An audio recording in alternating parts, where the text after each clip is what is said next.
Hi everyone, I'm Chris Saxon. I'm part of Stephen Feuerstein's Oracle Developer Advocate team. It's my job to help you get the best out of Oracle Database and hopefully have a little bit of fun whilst doing so. So with that in mind, it's always great to be here for these SQL Office Hours sessions.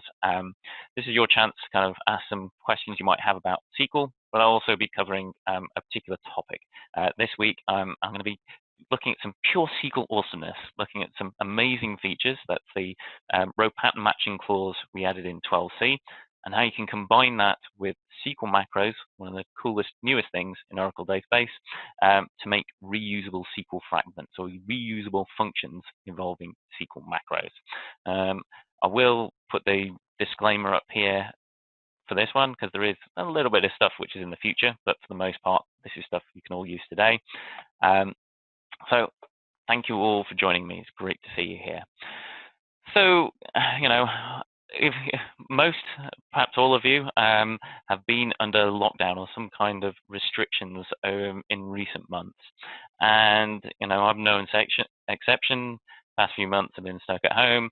However, one of the things we have been allowed out to do is exercise. And I like running, so I thought, well, this is a good chance to try and get back into the exercise routine and try and keep going regularly. So I want to see how often I'm running. I want to see if I can go running every single day.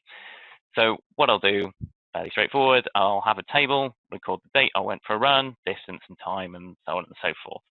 So what I want to know is, am I doing that? Am I running every single day? So let's look at a sample of the data set. So we're starting back in April, 1st of April. I've got some series of runs, and I want to split them up into these 4 groups of consecutive dates. And for each date, I want to know the first date I went running and how many days I managed to keep actually sticking with my program, how many consecutive days I wanted to do that. So before we jump into the SQL, let's just take a little step back and think about the problem we're actually trying to solve here, and that is find the consecutive rows. So how do we actually know if values are consecutive or the runs are consecutive? Well, when it comes to numeric values, we say the difference is 1. So the current value equals the previous value plus 1. If that condition is true, then the values are consecutive. Excuse me. Nice thing about dates in Oracle Database is the unit of arithmetic is the date. So you add 1 to a date, you get the same time the following day. So what we can check, we can use this logic to check if the values are consecutive. So if we look at these rows on the 2nd and 3rd, they are consecutive. The gap between them is 1 day, so they fit that criteria. If we look at the 7th and 10th values, the gap between them is 3, or more generally, the gap between them is not equal to 1. So what we want to do is find these chains of events where we've got a series of rows where they are consecutive. There is a gap of one day between consecutive each row sorted by date. And I'm going to do that with the pattern matching clause. So we match recognize. So this, we define some pattern variables and a regular expression involving these. So before I jump into it, just a brief note on how it works. So this is something that will appear after the table name. So you'd say your table could be a subquery, could be a view or whatever, and the values you get from that table are the input to match recognize. So it processes those according to the regular expression and pattern variables we've defined, and then it will spit some data out. So it will define the rows and columns in the output. So what goes on in here defines our result set. Table is the input, match recognize defines what the result set looks like. So first thing I want to do is define a pattern variable searching for consecutive dates. So pretty straightforward, we'll call it consecutive. Give it a meaningful name, as we should do with programming, make it easier to understand, and check that the current date equals the previous date plus 1. If that criteria is met, then we have met this pattern variable consecutive. So we're looking for a sequence of these events. And we'll do that, as I said, using a regular expression. So this is where the pattern clause is. And the pattern I'm going to look for is init consecutive star. Now, at this point, you might look at this a little bit and kind of go, hang on a second. what's this init variable, right? I've defined consecutive, but I've got this thing called init. What is it? What does it mean? How does it relate to anything? Well, you can call your pattern variables anything you want, really. And any that you put in the pattern but do not list in the define clause, so they're undefined, they are always true. Okay, so why do we do this, or why do we want to do this? Well, let's think about that first row in my data set. We're saying, is the current value equal to the previous value plus 1? Well, we're at the first row. There is no previous value, right? So is the current value equal to nothing? Null plus 1. Null plus 1 is always null. It just gets a bit messy and fiddly to handle conditions like that. So this gives us a little convenient hook to start our pattern and say, we're going to initialize, get our init variable, and then we're going to search for a sequence of these consecutive variables. And you'll notice I've got the little star asterisk after it. That's the regular expression quantifier 0 or more matches. So this pattern is true as long as we've got our always true initial variable, and then for as many rows I've got in my consecutive thing here. So hopefully I'll have a nice big long chain of weeks and weeks, and maybe over a whole year consecutive runs. That's probably not going to happen, right? But I hope I can dream. Or I might have a whole series of consecutive runs of just one day. So I might run today, take a break, run again on Thursday, take a break, run again on Saturday, and so on forth. So there can be any number of these consecutive variables that we match. So we're matching this pattern left to right. Okay, so if we look at how the data set matches these, we go on the 1st of April, check if that matches that init variable, start on the pattern, work left to right through it. Init, always true variable, so we match that row, move to the next row in the data set, 2nd of April. Is that equal to the previous value plus 1? Well, 2nd is equal to 1st plus 1, so it's consecutive. Then go to the 3rd, that's consecutive with the 2nd, and so on. So we've got those first two consecutive ones, then we've got a bit of a gap here. Get to the 6th of April. We now no longer match that consecutive variable. So we stop processing the regular expression, finish the first group, and then go back to the start of the pattern and repeat the process and say, okay, we're going to start again from init. Always true init from the 6th. Go to the next row, that's the 7th. 7th equals the 6th plus 1, so it matches consecutive. Go to the 10th. Okay, we're a difference of 3 again now. So we've broken the pattern, ended the pattern again, and repeat the process. So we'll keep working down through our data set, matching the rows, and as soon as we find one that is not consecutive, we'll go and restart the pattern, search for it all over again. Okay, so we've got our pattern, we've defined what we're looking for, but there's still something missing a bit here. I said I wanted to get the value of the previous run date, but I haven't actually defined what previous means, right? So hopefully you know that if you run a select statement, a query, without an order by, well, the database can return the rows in any order. It's undefined the order. It's the same with match recognize. I want to process the rows by date, working from oldest to newest. To guarantee that, we need to add an order by to this query. So we're sorting by date. So note that this is a technically optional clause in the sense that you're not going to get an exception if you miss this out, but I strongly urge you to consider it a mandatory clause in the sense that it's pretty much always going to be a bug if you've got a match recognize clause without an order by. There's a few exceptions, but very few. So like writing queries where you want rows in a particular sequence, make sure you include the order by. And now we're pretty much done. The last thing left is to define what I want to show in the result set. So I said I wanted the first date for each chain and how many rows there are in it. And we can do that with the measures clause. So we've got our first function, which kind of does what it says in the tin. For each group, return the value for the run date for the first row. So in this case, that's always going to be that init variable, that always true variable, whichever row had that value. And then to see how many rows there are in the group, well, it's just the count function that we all know and love, right? So pretty straightforward. And this point, I'm going to jump into a demo and show you a bit more detail how this all works. Questions, comments on this while I just bring my demo up. Let me head over, get my demo. Okay. Okay, not seeing any questions come in at the moment. So I've got my running log table and I filled it out with a bit more data, show some more interesting things going on.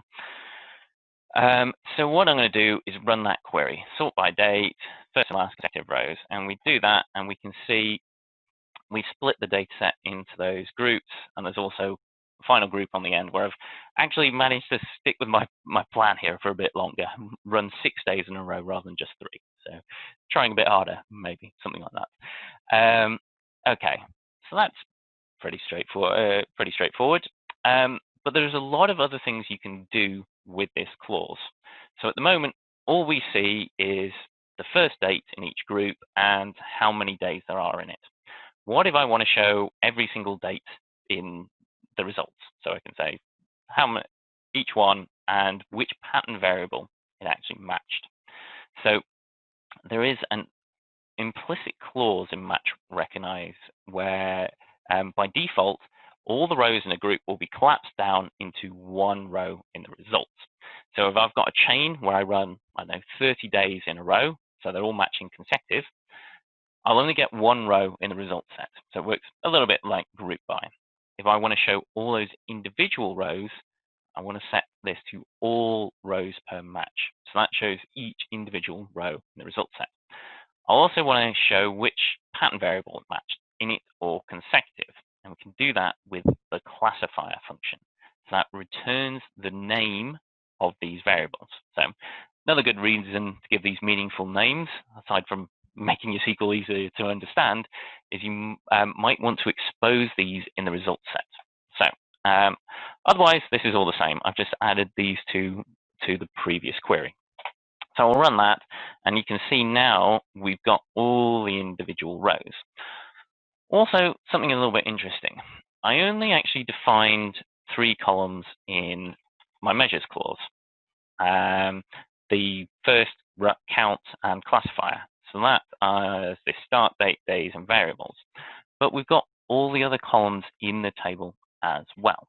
So this is another subtle little difference between the implicit clause of 1 row per match and the explicit all rows per match. So with this previously, we only actually got columns I defined in the measures clause. Okay. Whereas by saying all rows per match, I get all the columns in the table as well as anything I've defined in the measures clause here. So subtle little difference may affect how you write your queries or what you want from the results that you're getting. So I've got all these values. I can see what they are. And one thing I would say, as you're writing these kind of pattern matching queries, I would always start by saying all rows per match and sticking the classifier function in there. Because particularly, if you've got some pretty complex, gnarly regular expressions, really tricky to know which pattern variable the row matched or see where it dropped in and out. So I'd always try and add these while you're writing the query itself, even if you need to strip them out later for your final results that you get.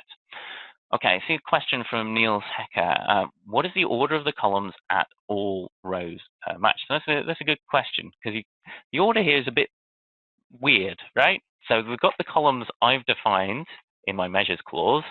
We've got the run date, which is my order by, and then we've got the rest of the columns over here. What's going on? So partitioning and ordering columns that you get, so I've partitioned by distance as well. So I could, if I do partition by distance this is where I test my live spelling, typing skills, distance kilometers. So that, I believe, should now pop over to the left. Let me just double check that. Yeah, there we go. So you'll get your partition by and order by columns first, then your measure columns, then all the remaining columns in the table, which I believe is just in regular, table column order. I'm not entirely certain, but I haven't checked too thoroughly, but I believe that's the way it works. So you get your partition by, then your measure, partition by, order by, measures, and then the real columns in the results. So I hope that answers the question for you, Niels. Let me just strip that out. Okay, so we've got that. Now, if I just run this again, we're looking at the count here. Now, notice this value is increasing every single time. So this is actually the running count of the rows so far. So we go 2, 1, 1, 2, 1, 1, 3, and so on, so forth. And that's because it has implicitly a running clause. You don't actually need to specify this. It's just how it works. So it's the rolling count so far.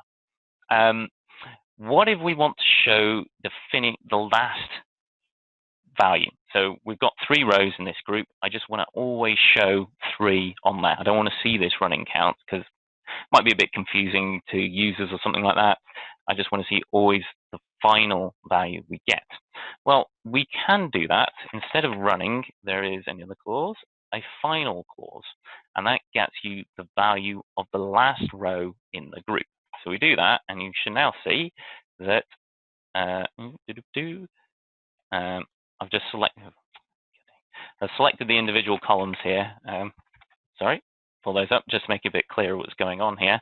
But you've got, so you can see that group of 3, always 3. Those are 2, always 2, and so on. 1 on its own, and 6. So there's some cases where you will want that running total, in which case you can just use regular count or sum or whatever it is you're getting the running total for. Other times you will want to see the value for the final row of the group every single time, in which case you can add this final qualifier. Okay, so one other thing I wanted to mention here. So far I'm looking for groups where always true in it, so 1 row followed by 0 or more consecutive rows. Okay, doesn't really tell me if I'm doing a big long chain. You know, I probably don't want to see runs where I just go 1 day on its own and don't run either side of that. I want to see ones where I run it maybe at least 3 times or something like that. So if we want to do that, we can change the quantifier. So in regular expressions, you can use a lovely little curly bracket syntax to specify upper and lower bounds, or lower and upper bounds, depending which way you think about it. So this will give us our always true in it, and then at least 2 consecutive rows. So this will show me the times I ran at least 3 days in a row. And we'll run that, and you can see we just get those in the results set. So we can also use this to specify an upper bound. So, you know, between 2 and 7, or, you know, did I run every day in a week, basically? So in it and up to 7, or can I can say exactly 2 every time I ran 3 days in a row. Now I'll just pin this a second. If I do that, we will see that group of 6 gets split into 2 different groups. Okay, and that's because we've got our always true in it, matched 2 rows. Actually, I'll stick all rows per match in here for a second. It might help. And the final quantifier in here. Might make it a bit easier to see what's going on. So we've got this group here, the 17th, true in it, 2 more rows. We finish that group, go to the next row in the group, and start looking for the pattern again in it. And that's got 2 immediately following it. So that's why we ended up splitting that group of 6 into 2 extra groups.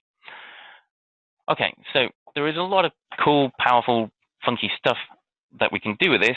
Questions, comments on it before I move on a bit?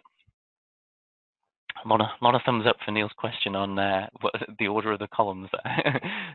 People wanting to know that. No. Okay. So there's going to be some more examples of this. I will come back to it in a minute. But let's just go back over to the slides. So this is neat. I've written this function to search for consecutive rows, and you're feeling pretty smart, pretty cool about this, and submit it for a code review or whatever. And there's some wise person in your group says, well, this is cool. Can you make that reusable, right? The match recognize bit, the search for the consecutive rows. And at this point, you're just kind of like, No, this is probably one of SQL's biggest drawbacks or failings. Is it's kind of tricky to actually make reusable bits of SQL. I mean, generic reusable bits of SQL. I mean, sure, we could wrap that particular query in a view. So I'll make our consecutive days view, and now we can just query that like a regular table, so hiding the logic for match recognize. But what if we want to take, oh, I just realized I got a typo in my slide there. Sorry about that. I'll fix that later. Terrible thing when you look at slides 50 times, and then you come to present and you realize you made a mistake. Anyway, okay. So you got your match recognize clause there, and we want to be able to reuse that. So really what we want to do is be able to pass in any table here. This is actually quite a common question that crops up. I said search for consecutive days. I went running, but it might be consecutive days a particular customer made purchases, or consecutive days total value of orders was greater than whatever, or consecutive days that you went without an accident, or things like that. It's quite common business question. People say, how many times did X happen in a row consecutively? So it'd be kind of nice if we could take this match recognize bit and stuff it into any query, or stuff any table in there. And this is where things get a bit fiddly, right? I mean, yeah, you can go and use dynamic SQL. Problem with this is, of course, SQL injection. With taking a table name as input, and some not so nice person might decide to try and inject their own query in there. So we need to defend against that. You need to do something like this, DBMS assert, sanitize their inputs in some way or another to validate that they are passing in genuine tables in there. And it's a bit silly, right? There's lots of chances for mistakes, and things can go wrong here.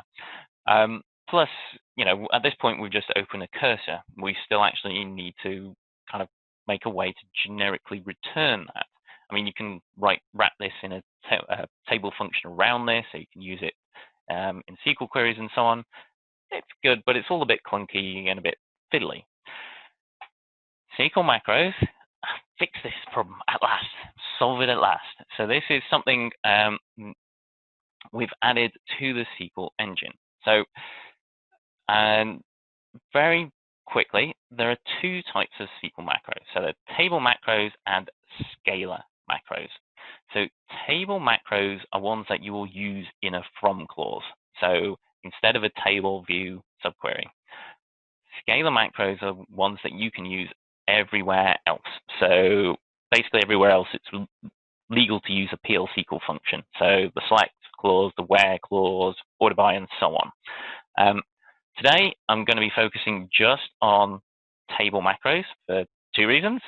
First reason, they are far more interesting, but second, and perhaps more important reason, only table macros are available in 19.6.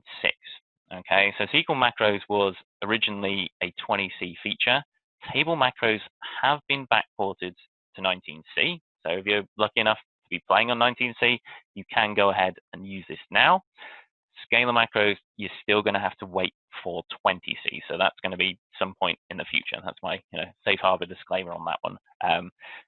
I'm going to be focusing just on table macros for now. Plus, they're the ones that are actually relevant for making a reusable match recognize clause. So what is a SQL macro and how do we write one? Well, what a SQL macro is it returns a SQL fragment as text. So what I want to do, basic example, I'm going to write a generic top n function. So we can pass in a table name, how many rows we want, and it will add the fetch first clause to it. So we do something like this. So I've got my query here from table and how many rows that I want. I say this is going to be part of the final SQL statement that gets executed. So we need to return this as a string. So we're returning this string and then turn it into a function which is defined as a SQL macro. So the table here and the number of rows are both parameters to this function. And we can see we'll refer to them in this string. So how does that work? What actually goes on here? Well, when you send the query to the database, it parses it, and it does a find replace. Going double click there. Does a find replace of the exact text that you pass for these parameters, and replaces them in the string that you've returned. So we've taken a table, it becomes from that table, and the number of rows replaces that. Like I say, this is an exact find replace of the exact value, exact text that you use as the parameter. So if we've got top end from 5 from employees, what the database executes is from employees, fetch first 5 rows only. If we pass a bind variable instead, then literally that bind, :bind, is what gets pasted into the SQL statement. So we do from jobs, :bind. So we can use this with bind variables, in all the usual legal places you would have a bind variable in your query. If I passed a function here, if I had a function top end something or the other, it doesn't evaluate the function and then paste the result of that into the query. It literally takes the name of the function and does fetch first, function name, rows only. So it's an exact find replace of what you've done. So back to our problem of making a reusable find consecutive rows query or function. What we can do is build a SQL macro where we pass in a table name and do that match recognize clause. So in order to do that, we'll pass in the table. Of course, the column that we are searching for consecutive rows on will also depend on the table that we're actually using. So we'll pass in the column there as well. Okay, so at this point, I'll jump back into another demo. Any other quick questions or comments while I bring that up? Alrighty then. So first thing I'll do is I will define this function, get consecutive rows. You can see we've got consecutive rows, table name. Now, you might be wondering, why have I've used string concatenation for the column names. I haven't just made them part of the text. That's because this column, this dbms tf columns t, is actually a pseudo operator, and we pass an array of column names in there. So we need to pull out the first element of the array here. So this is actually an array that we've got here for columns. And at least Oracle SQL doesn't really have the concept of an array in SQL. So we need to pull out which individual one we want. So we paste those in. So I'll create that function and run it. So I'm going to pass in running log. And as I said, so we've got that columns pseudo operator, pass in the name of the column we're looking for consecutive values on. Run it, and boom, there we go. That's the result I had originally. So we can see our 32136. So now we've got this generic reusable function, which we can use to find for any table. We just need the table name and the column that we are searching for consecutive values on. So we can do this with tables, you can do it with views, but you can also do it with named subqueries, with clause. So I've got two kind of sets of rows here, the values 1 to 10 and then 20 onwards. So we see we've got a gap from 10 to 21, or 21. I can pass that subquery in, and say I want on column X consecutive values, and there we go. Boom, fantastic. So now we've got this reusable unit. We can start building up SQL statements using this. You can build macros on top of macros on top of macros. Might get a bit complicated as things progress, but it is, in fact, it's plausible. It's something you can do. So now we've got this reusable consecutive rows in there. Now, one of the big drawbacks I said about the previous approach of, opening a cursor and doing whatever it is you're going to do with it is risk of SQL injection. So how does SQL macros protect us here? Well, the first thing is values we're passing here are identifiers. So they have to be actual real table or column names. So dummy is a non-existent column in running log. It's, dummy. This is a column from Dual. We're going to get an error because it's an invalid identifier. That column does not exist in that table. So it becomes much harder for people to kind of inject stuff into the statement. You know, if I do a crazy union or union something or the other, it's looking for a table with exactly this name, union, dual, union, or dual. Try and run this again, the whole thing's going to blow up with an invalid identifier. We are protected from that. So, quick question: how is a SQL macro foolproof from a SQL injection attacks as we still pass a table name as a variable in a function? So, Anonymous, as I said, it has to be a genuine table name. So I'm passing in, you know, I'm trying to do some kind of classic union things together to do a SQL injection attack. I have no table called that in my database, so it's going to fail. You know, if I try and pass just generally, you know, blah blah blah blah, I haven't got a table called that gibberish. The whole thing's going to fall over. It has to be a real table name that we are passing here. It has to be a real column name that we are passing. Now that doesn't mean you are 100% SQL injection safe. You know, if I scroll back up here, you know, you can still string concatenating values from the input. So if you've got some text and you're concatenating it in, then yeah, okay, string people could still do things. But for table names, column names, and so on, it checks, is that a valid identifier? If it's not, it won't even run. So it becomes much harder to write vulnerable SQL this way. Not saying possible. You still got to be careful. You just got to think about what you're doing, but it's much harder to. It's a bit like the difference between writing SQL in PL SQL versus in Java. And PL SQL, the easy standard way to do it, static SQL, you know, select star into from blah blah blah. That is in SQL injection proof by default. You know, you have to write dynamic SQL in PL SQL to be at risk, to be vulnerable. And so by default, generally speaking, you are safe. You have to kind of go out of your way to write vulnerable SQL. Java, it's kind of the opposite. The first way people who've never written a SQL statement before tend to approach this is they'll just concatenate all the values together. And that's kind of like the obvious way to do it in Java, because what you're doing is just passing a string.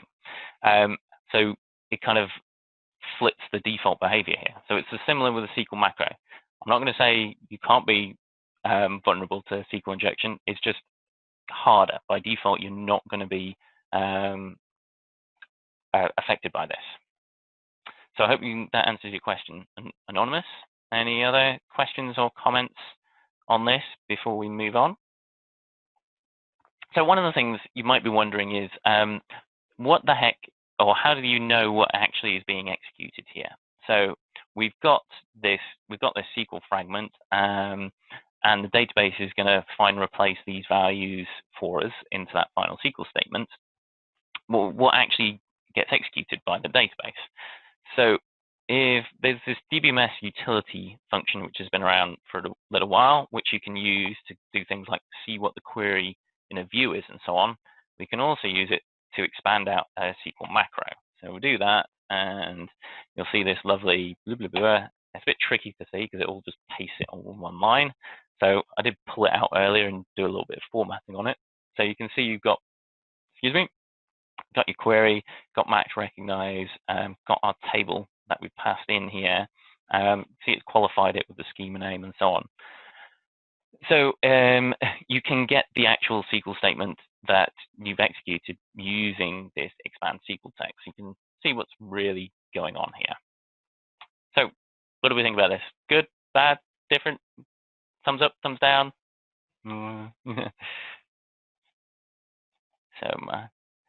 Okay, question from Martin. How efficient from our macros? So this is a great question, Martin. Thing to note here is this is just something that happens when you parse your SQL statement. So I run get consecutive. Well, let's go back up here.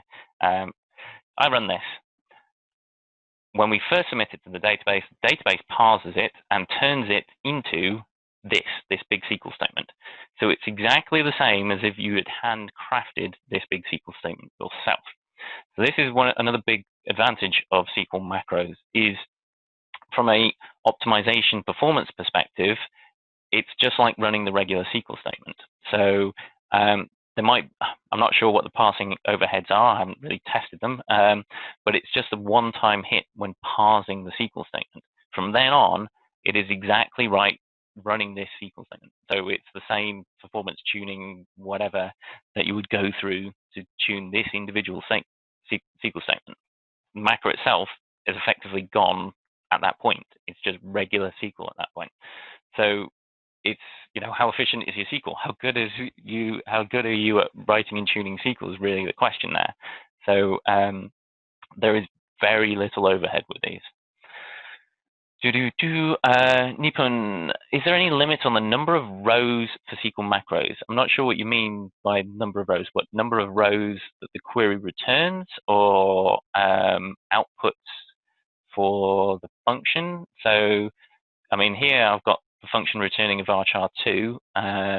So let's see, can I make it return a club? I'm not sure off the top of my head. I'll check.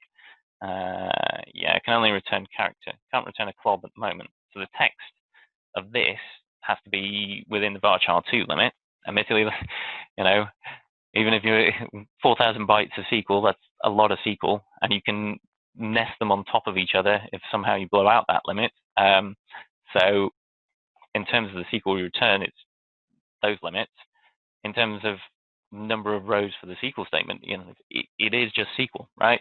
There is no limit to how many rows the database can return, however many rows in the table. So there's no limit or issue there. You've got more. So Niels, can you pass multiple tables to a macro function, e.g. emp-index, and let the macro do a join between these? So that's a good question, Niels. You can do that. Let me come back to that a bit later. I want to show another example, and if we've got some time, maybe we'll be able to discuss that a little bit. But short answer is yes, you can. You can do joins and all sorts in those SQL macros. Okay, from Udis, how does a SQL macro distinguish between a function parameter and simple literal text if both are used quoted inside a string? E.g., get consecutive rows dot tab. So I'm not sure what you're asking there. You mean, how does it tell the difference between, what if I've got a function called tab? Well, in that case, I'd have to have a schema called consecutive rows and a function called table. But is that what your question is? How does it tell the difference between those? Short answer is I'm not sure. I would guess it would go for local scope first, but I'd have to check that. Maybe if we've got time later, I can check that. From Petco, do we have possibility in match pattern to also include rows when there are no running at all? Fill in the gaps of not running days. Okay. Keep that question in mind, Petco. I'm going to discuss something a bit like that a little bit later on. Ingimunda, which version did DBMS utility expand SQL text come? Not sure off the top of my head. I think it was one of the 12s, but it might have been a bit earlier. I'm not sure when expand SQL text came in. Can't remember. If anyone on the call knows that, just let us know. How does it know to replace the parameters inside the quotes? So if you've got this tab and the table, it's looking for something called tab in here. So it's saying, I've qualified it because that's good practice. I can just do this. I don't have to qualify it with the function name. That just helps make it clear what's going on, avoids any potential conflicts. If I just do tab, it's saying, look at the exact text you passed for tab, find anything called tab in my SQL statement here and replace it. That's what it's doing. It's searching for this in here and doing a replace of whatever the exact text is you passed for that parameter value. Oren, I see. Thanks, Oren, in the comment chat saying 12.1 for DBMS utility. I assume you're talking about DBMS utility there, Oren, but thanks. Okay, so Is he further expanding? Expand SQL text existed earlier but was undocumented in DBMS SQL 2. Okay. So if you're on 12, which I really hope you are these days, you've got the documented version. There is a previous version before that. Diraj, how do you find all functions in a database which are macros? We view too many of these in case. How do you find which functions are macros? There is some of the dictionary views do have this information. Off the top of my head, I can't remember exactly. Is it in all procedures? Let me just check from user procedures. I'm not sure if this has it or not. I can't remember if there is a specific view for it, user macros. There are dictionary views for it, basically. I can't remember if there's specific ones or just columns and existing views or both, but you can find them out. I'd have to check for that one. Alrighty then, let's move on. And there's another example I wanted to show you. So if you've got more questions, keep them coming, but I wanted to, another example. So hopefully you've looked at this and thought, this is really cool, right? This is really neat. We need to get to 19C so we can use these SQL macros to make reusable SQL functions. So you go around and speak to all your colleagues and say, yeah, we got to do this. Let's get there. Let's upgrade. What are they saying? Well, can we have a meeting about that? Can we just sit and have a discussion and like figure out, it's just the delaying tactic, right? I don't really want to do it. Let's have a meeting to discuss. All right, okay, well, I'll arrange a meeting. And then comes the challenge of finding a spare slot in people's calendars. So keeping it nice and easy here for just two people. Chances are you got like half the department to coordinate with or something silly like that. You want to find all the gaps. So all the red bits of when people are booked, you want to find the gap here. So this slot between 2 and 5. So we can find that, so we can put something in the calendar to discuss all this with all your colleagues. So I'm going to write a thing to do that. Before we do that, just very quick note on how these kind of time intervals work. So these lines here, so this is from 9 up until 10. And these are closed open intervals, which are marked with a little square brackets and then curly brackets. So that means the value includes the start value exactly. So greater than or equal to whatever the start is, and strictly less than whatever the end is. So if we want to check the interval 9 till 12, that means everything exactly equal to 9 a.m.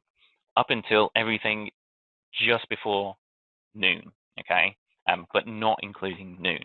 This is the correct way to write intervals, okay? You see a lot of people doing things like greater than or equal to 9 and less than or equal to 12 plus a minute or a second or something daft like that. It's absolutely the wrong way. Make sure it's greater than or equal to the start and strictly less than the end, okay? Little note there. So we want to find these gaps. And so how do we know where the gaps are? How do we find the gaps? Well, what I'll do is sort everyone's calendar entries by date, by the start of the meeting to the end of each meeting that they're booked in. So, and then having done that, I want to find, well, having sorted them, what is the maximum end date we've found so far? What is the latest someone is booked up until?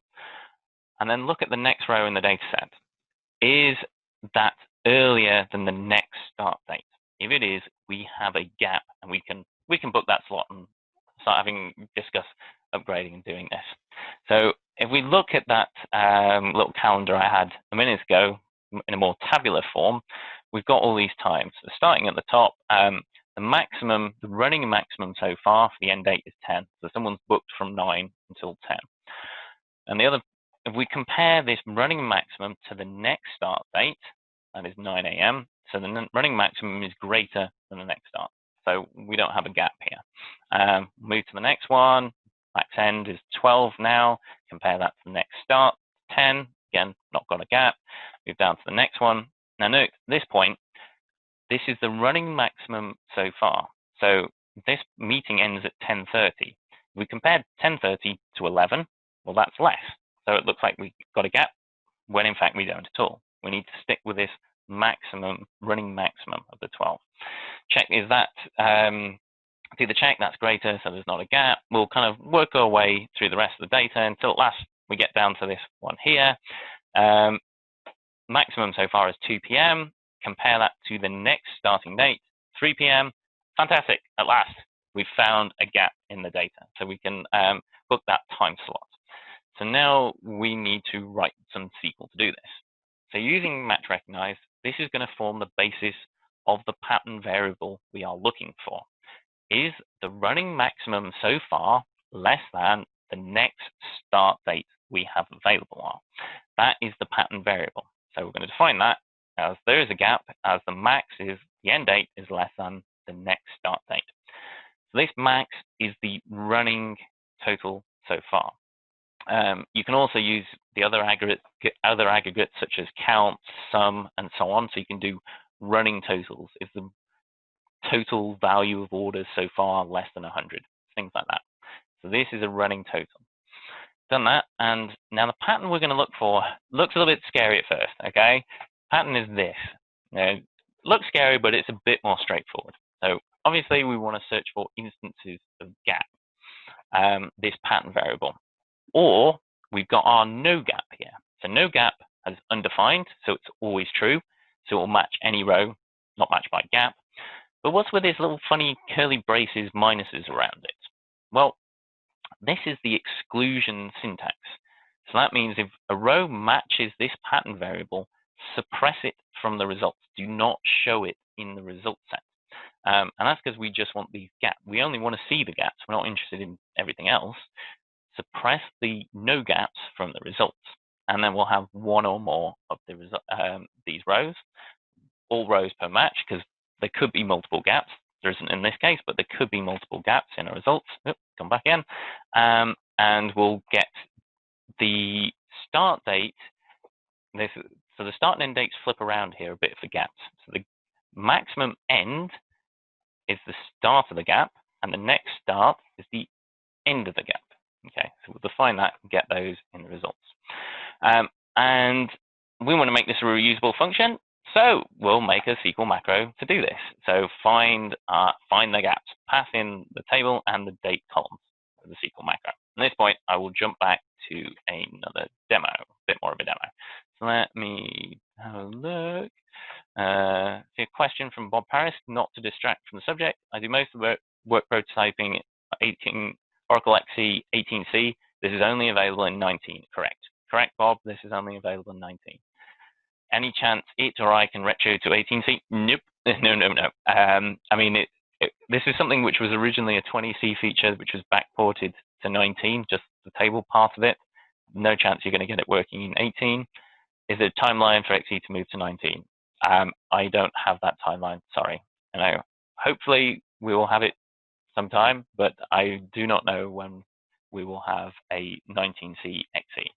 Sorry about that. Okay, so where was I in my thing? All right then, so we've got my table of people meeting. I'll change the date format just to make it a bit easier to see, just the time. They're all on the same date. So we've got our things here like that. Andre needs an upgrade ASAP, yes. Okay. All right, so this is the thing I just showed you with that gap or no gap, and I've added the classifier function in there. So we'll run that, and we find, there we go. There's just our one gap from 2 until 3 p.m., and that is the gap. Fantastic. We found it. Just fiddling around this a bit more. So just to show you this exclusion syntax. So that, like I said, means that those no gaps will not appear in the result set. If we remove that, so we just show it normally, you can see all the individual rows and whether they're a gap or not. You could actually filter them out later in a where clause should you wish to do so. Not really what we want to do though, right? Remove data early. Only show the gap that we want to see in our results. Okay, so fiddle around with that a bit. Let's create our function, our SQL macro. So we've got our SQL macro. passing in the table. Now, we need to pass in our start and end date columns. So remember I said that that columns thing was an array, so we can pull out the first and the second of this. So this assumes people know that the first value is the start date and the second one the end date. Document it, make sure people understand how to use it, and we'll pull all those out, put that function in. So let's create that, and there we go. We can pass in start date, end date, and boom, there we go. Fantastic. We've got our generic reusable function to find these gaps. So we can pass in any table and whatever the start and end date columns happen to be named on there. What was I doing? Oh yes. So there was a question about looking for every single day, show the gaps essentially with when I'm running. Where is it? Okay, I can't see it at the moment. This might help answer that. So instead of looking for the consecutive days I want to go running, another way to approach this is find the gaps. Find the days where I didn't go running, right? So we can use this find the gaps approach like that. So what I'm going to do is I've created a table of dates every day in the year and outer joined my runs to it. So I'll just show you that quickly. You see what's going on there. So we see so which date I went running and why is that? Yeah, okay. The next date I went running, if there is one, if not, just return that date. And I'll pass that into find the gaps SQL macro, and there we go. We can find the gaps. Now, this does work a little bit different because you remember I did run on the 3rd and I did run on the 6th. So the gap here are the dates that in between those. So the 3rd and the 4th and the 5th, sorry, and the 8th and the 9th went running here, and the gap of just running once. So these are quite flexible, quite powerful things. We can write our subquery, name subquery, pass it in to that, and manipulate it, and it will pull out the results as we want to do it. The key thing here is we just need to know what the table's called, and it's got to have start and end date columns, whatever we want to call them. You pass in basically any table that you want. Okay.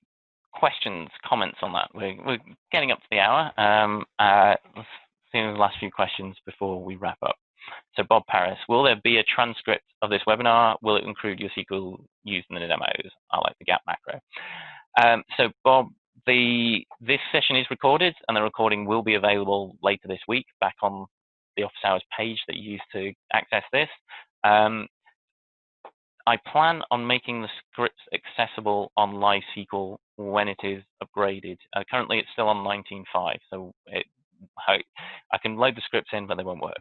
So I will plan on doing that at some point. But you have to wait for that. Diraj, can you explain what was no gap again? We didn't define it anywhere, or did we? Or is it classifier doing no gap automatically? I'm not sure. So what I've done is I've generated, maybe it'll be easier to see this. So I've got calendar date is just a big list of every single date in the year. So let's just do that, calendar date, that's a big list of dates. So I've outer joined to that the dates I actually went running, okay? And let me do that. Where's the subquery gone? So starting in April, outer join to that the dates I went running. So you can see 4th and 5th, I didn't go running because there is no row here. Then to find what I've done is kind of say the end date is the next date I went running. So use the lead function to find the value of the next row and return that. If that is null, return the current date instead. So this is, I've kind of generated start and end dates. I only actually have one date, but I've faked start and end dates by using lead to look at the next end date. And this is something that you might have in like transactions table. Let's say you've got a big table of transactions. You've just got the date the transaction was made. You want to find the date of the next transaction. So you can lead to look for that.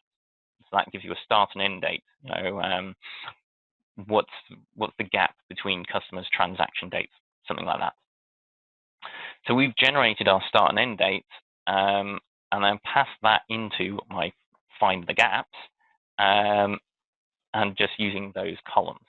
So we can see the gap here is from the 3rd to the 6th, meaning I didn't run on the 4th and the 5th. So I hope that explains it. If you're not sure, get in touch with me later. You can leave feedback on the office hours page. We can discuss it in more detail. And when I can get the scripts loaded on MySQL, you can fiddle around with them, help you understand what's going on there. Alrighty then. I think I've covered everyone's question. So Neil's asking about joining, to doing a join inside them. So I haven't really got time to show something myself, but I will just go back to, I'll just point you to this further reading thing. So if you want to know more about this gap handling, dates, overlaps, and so on, thoroughly recommend Stu Ashton's blog. He's got lots of posts where he discusses this problem. There's lots of ins and outs to it. You know, I want to find the gaps, I want to find the overlaps, so on and so forth. Thoroughly recommend you check that out. He also discusses how the SQL I wrote works in a bit more detail. So check that out. If you want to know a bit more about SQL macros, Andrei Pashchenko has written a series on this. So these SQL macros, this one's just a bit of an introduction to that. And in that series somewhere, he has, if I can just pull it up quickly, let me see, he has got doing joins in a SQL macro, I believe. So let's pull that up. In fact, something very similar to what I've discussed here. He's got temporal join, and if you look, you can see there's a whole bunch of joins going on inside the macro. So Niels, if you want to know more about that, I'd check that out. He's got several examples of doing things like this. So you can do joins within them. Knock yourself out. Go play around, fiddle about with it, see what you can do with it. All right then. Any last questions or comments before we wrap up? We are pretty close to the hour. Cool. So all that's left to say is I really hope you enjoyed this. More importantly, I hope you learned something. It's great that you were all able to join me today, and I hope to be able to see some of you again in person sometime soon. Thank you, and stay tuned for next time. All right. Bye-bye.